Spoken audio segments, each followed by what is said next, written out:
This is going to be an interesting video.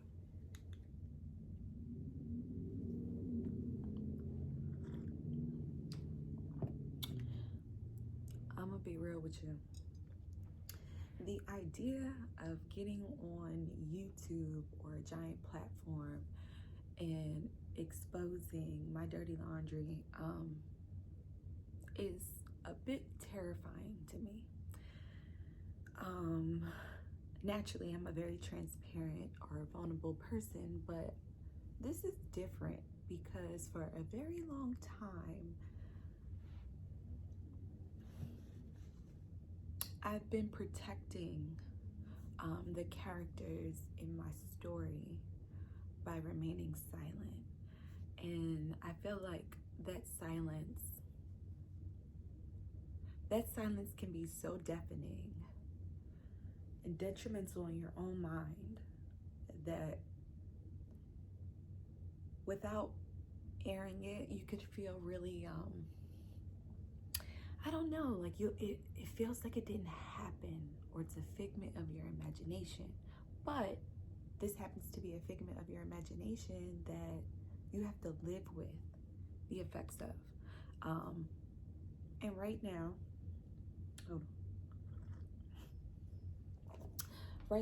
as a 31, I'll be 32 at the end of this year. So, as a 31-year-old mother of a little boy whose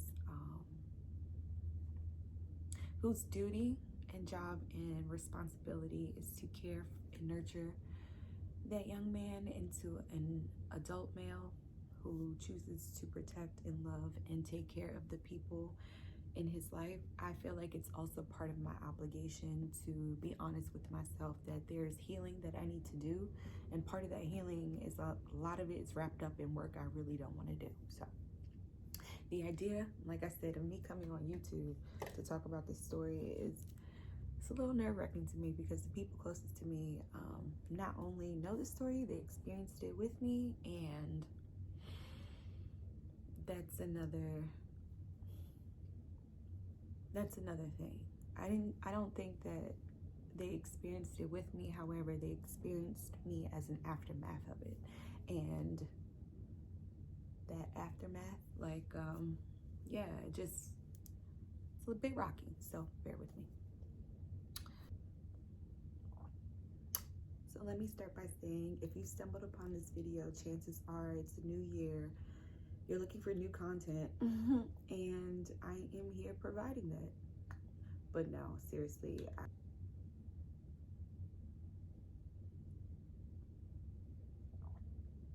hi. What am I doing here? Right, I have the same questions, and I felt like if I did a big intro to sit and explain that, I may never end up here, because I feel like when you're on a thick of a journey and you run into things and you keep running into the same test or problem, a solution, and the solution is like speak, and you keep saying no, the universe has a way of making it where you have to speak in order for you to get to the next chapter, into the next chapter. So that is my hopes. That's why I'm in this space, and hopefully you are here looking to heal, open up, and receive. So if you are just here because you're curious about the story, you're interested in how a 13-year-old girl can get into a relationship, or feel like she was in a relationship with a man who was 23 years old for 5 years, then stay tuned. This is the story. This is the story and how I was groomed. I have to take it back because of the fact that I feel like the backstory plays a lot into how these circumstances or these opportunities happen to young people who have the heart of gold. So I was raised in New York. I am the oldest and only girl of my mom and of my stepfather. Before my mom met my stepfather, she had me, and I am essentially like her spitting image. I am my mom personified, multiplied, died, lied, laid to the side. That is my mama. She can't deny me. She don't want to deny me though, because I'm cool, but she got pregnant with me at 16 and she gave birth to me at 17. My mother and I are both Virgos and we're 10 days apart. So I'll have like another conversation or another story time about the different experiences of being raised by a Virgo as a Virgo. But for the most part, I feel like that also kind of like ties into this story too, as far as how things kind of like transpired and how they happened, and how a young girl searching for herself and identity got caught up again.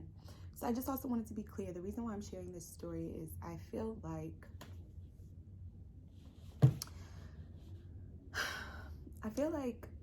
irregardless of where everybody stands is, or where everyone's stance is regarding family dynamics and what they are supposed to look like and this, that, and the third, the truth is everybody's family doesn't look like that.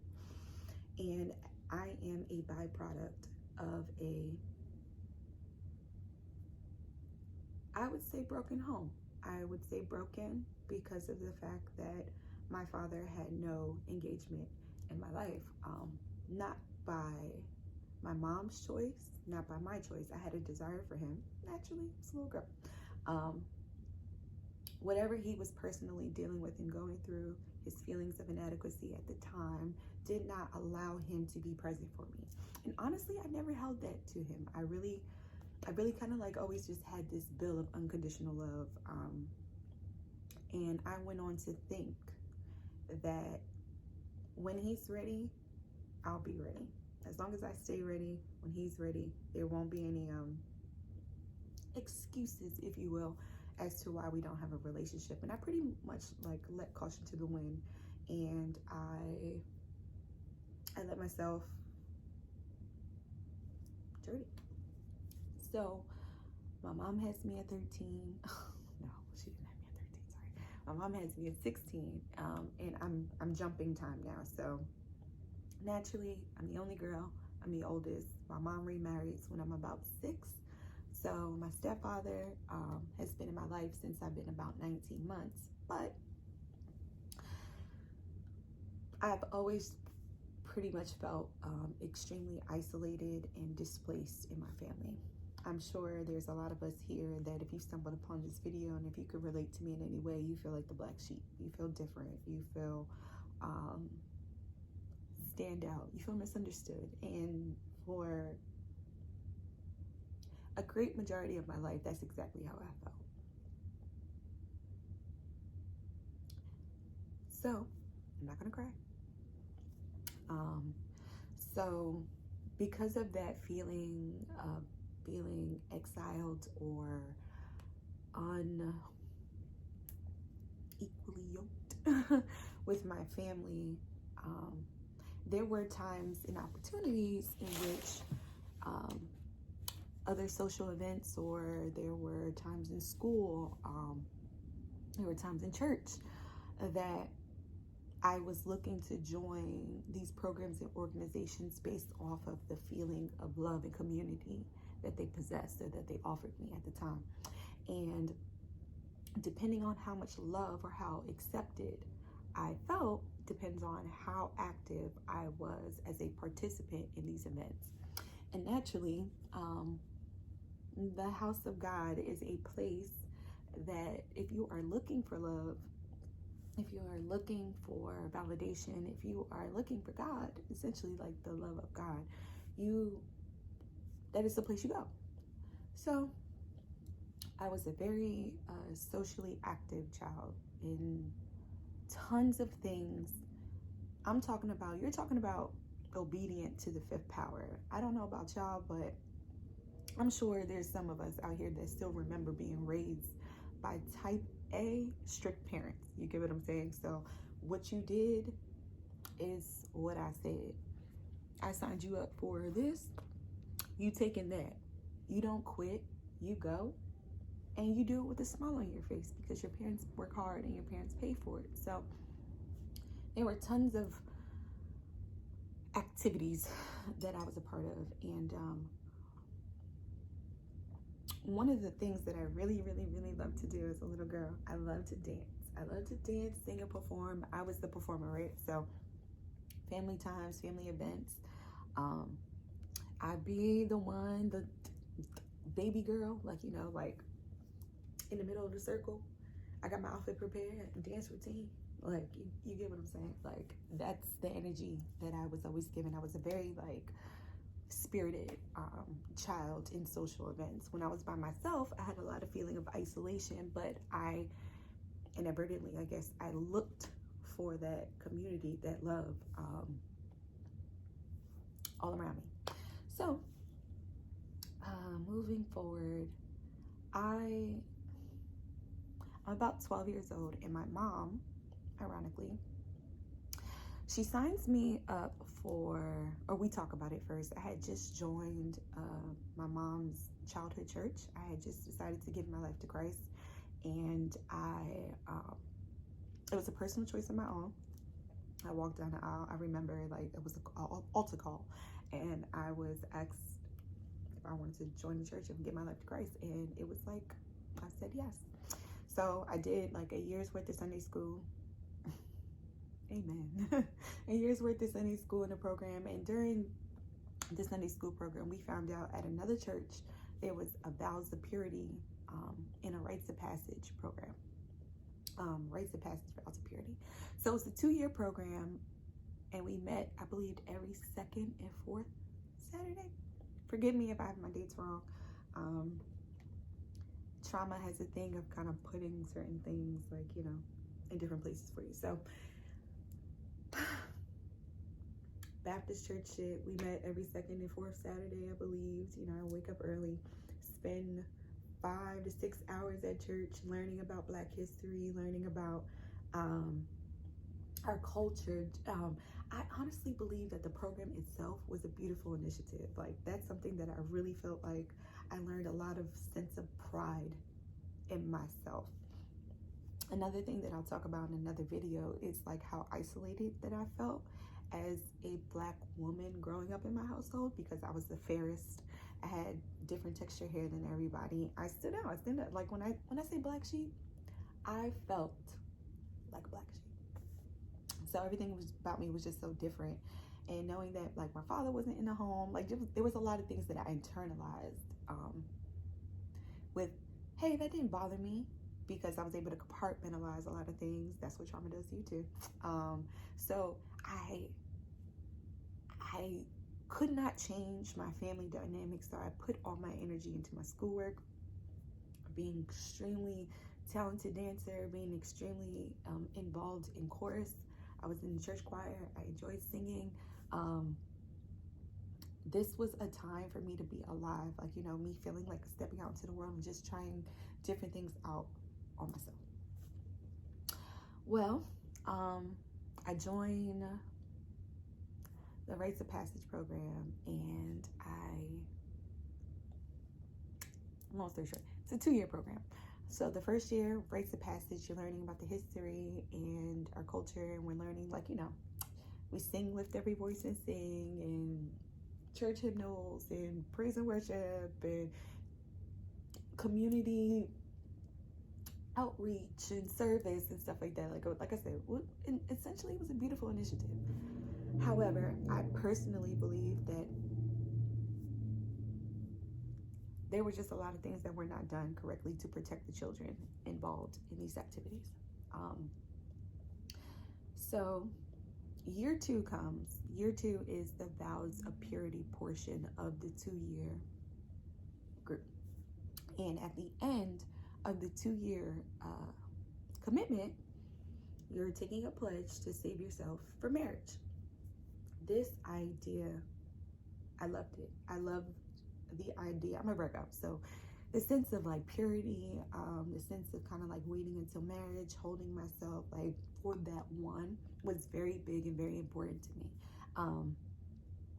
I don't know if I ever saw myself married, but I did see myself giving myself to that one that was going to be that forever person, and we were going to lock in, build, have children, and I guess what I perceived as marriage, but I'm 12 years old. I don't fucking know.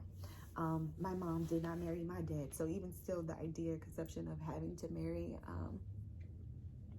someone, I was figuring it out. I'm also an Aquarius rising, so you'll see like I'm extremely like philanthropic and also like let the people rule themselves. So that was me. So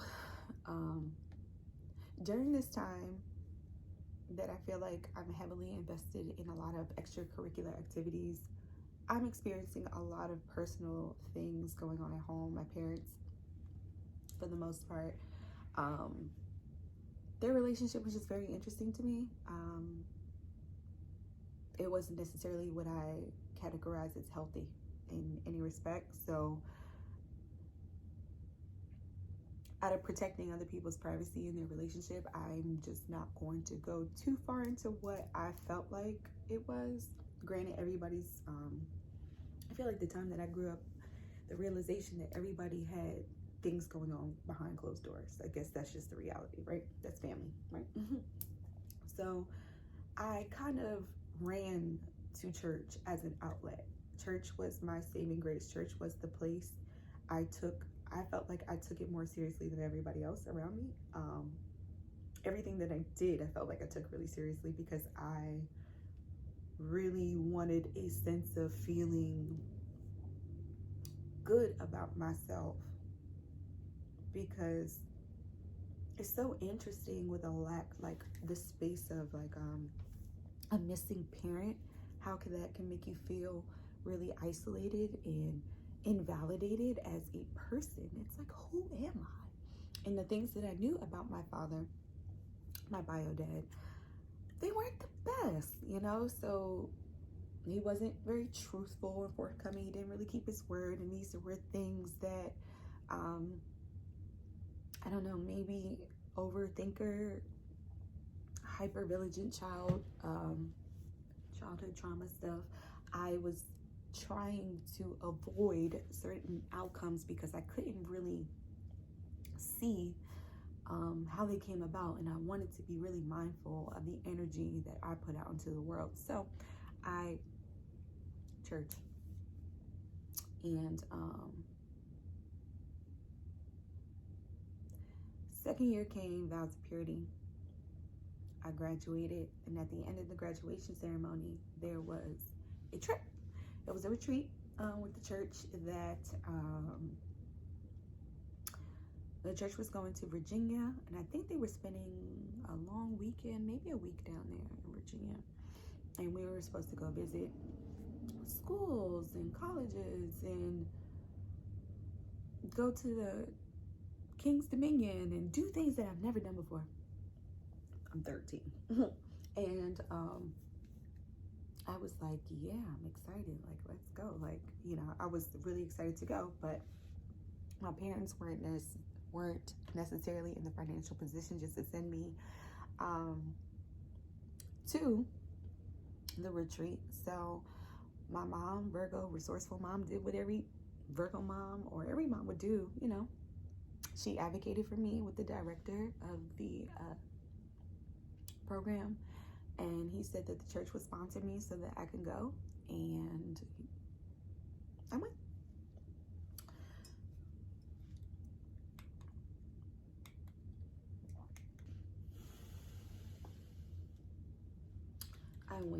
And on this trip, I happened to notice, like, blatantly notice, everybody was coupled up. Like, everybody, chaperones, the children. There were a lot of intimate energy going on the bus ride. I'm pretty sure you guys can relate. Again, like I said, I grew up in New York. So if you grew up in New York and you used to take long bus rides and stuff like that, you know what would go on the bus rides when the sun went down. So I felt like I was in a space watching all of this stuff happening around me. And I'm like, didn't we all just take a vow? Like literally, like, didn't we all just take a vow? And I felt like the energy that I was giving was very like, I don't know, like little sibling, kind of like being hot. You get what I'm saying? Like Virgo, like I'm trying to be truth seeking. Like I'm being very real critical. Like, what y'all doing? What y'all doing in here? Smell fishy. Like, what's going on? And then it just kind of like happened.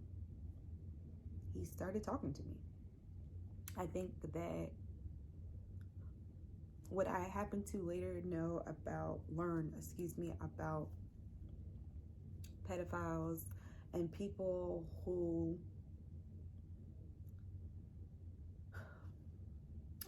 go after young children, specifically who are attracted to young children. What I learned about them is they see certain things in these children and they see their light, and that's what they're attracted to, because children are the epitome of innocence and light. And there's something about this person who preys upon it, who wants a piece of that for themselves forever.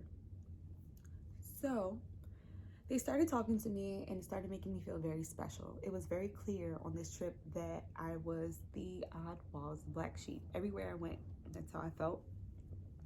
And after a while, I started to actively play into that.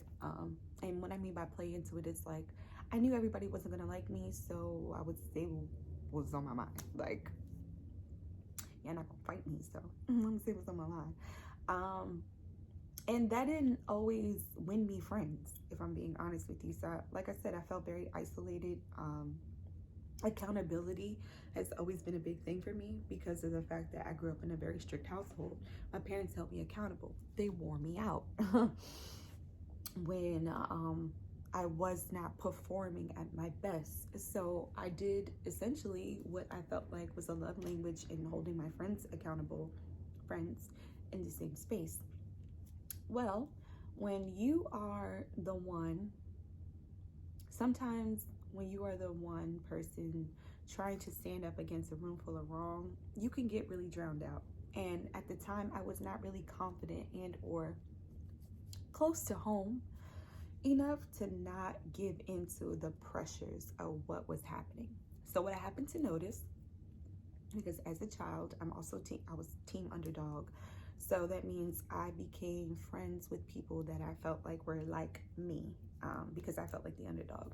So I noticed that this person who I thought was very, very cute, was sitting by themselves, very engaged with everybody, like very social, very like charming. And I remember like looking at them with like star quality, like star energy.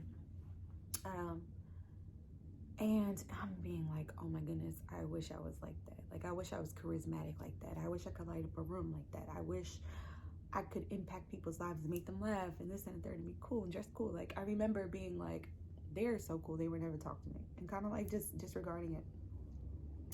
And later on in the trip, maybe like a day into the trip, they started talking to me a lot. And like talking to me about so many different things.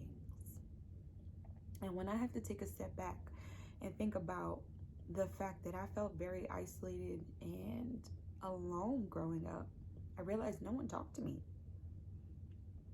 They spoke at me. They told me what to do.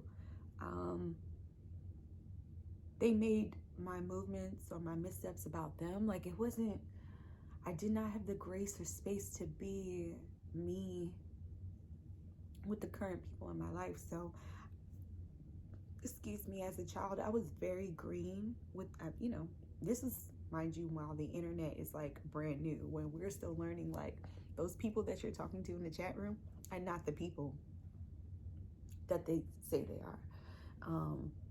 So while I'm still being introduced to the internet, and my mom is being very like, no, you can't get on the internet, I'm taking this internet new person, you don't really know them, but get to know them, approach to this new person in my life. And I took to them, I gravitated to them. They felt older, mature, safe, charismatic, charming. They complimented me on my style, on my hair. I mentioned I had internal struggles with my hair and my identity and how I looked. I wasn't like voluptuous, but I was 13. I had developed a hit puberty at 11. And so I had a bit of a body, and I was very insecure. I felt like that was like the loudest thing about me, my insecurities. And they saw that. So what happens on the trip is, again, remind you, this trip is because we're taking this trip to celebrate the vow that we just took to save ourselves to marriage. This older person that's on the trip is part chaperone. They were part of the musical group of the church.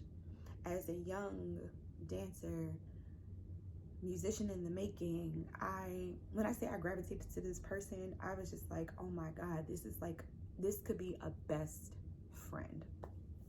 Very young, very immature, very innocent. So that day, it's the 4th of July, 2004. I will never forget that day, because since that day, 4th of July's have been extremely painful. Extremely painful for me. Fireworks, the sound of fireworks are giving me PTSD, and the sight of them too. It's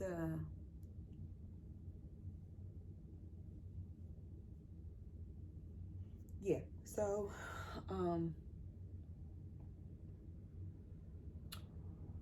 let me take a break.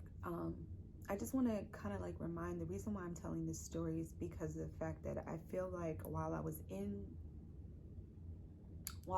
the thick of this experience, I did not really think that it would affect me. I believed when I was told that I would be with this person forever.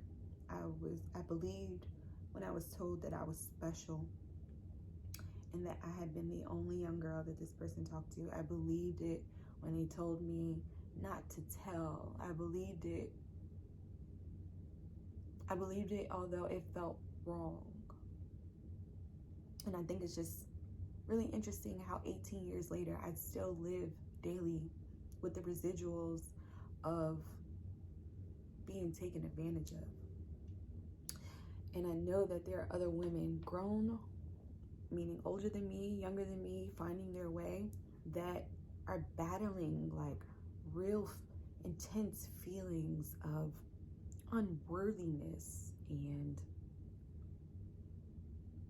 abandonment and lack of trust.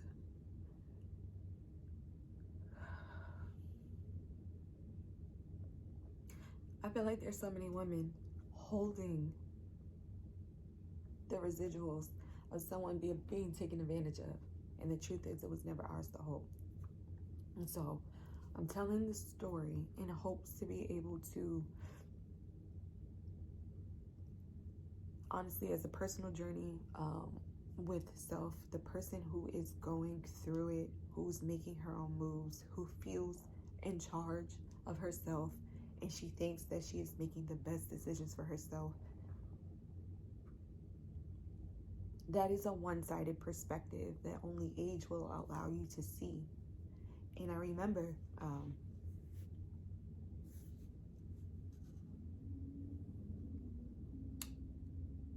get through the meat and potatoes. But on that trip on the 4th of July, my virginity was taken from me. For a very long time, I believed that I had given my virginity because I believed that that weekend, that 180 contrast of acknowledgement, of appreciation, of admiration, of beauty, acknowledgement, that